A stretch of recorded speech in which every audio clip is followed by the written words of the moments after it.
आज दरिया पे विज़िट किया है इधर साऊ के साथ। ये हमारे इलाके में सैलाब आया हुआ है, बड़ी बुरी तरह तबाही हुई है यहाँ पे।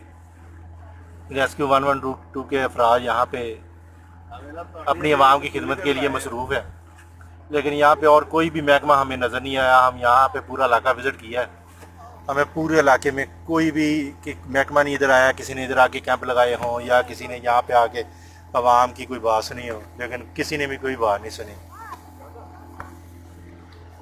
पूरा इलाका, पूरे इलाके में सैलाब आया हुआ है, हर जगह पर पानी है, फसलें डूब गई हैं, घर डूब गए हैं।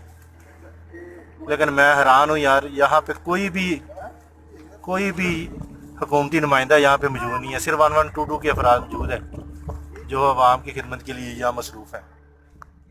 कितने तत्ता पानी है।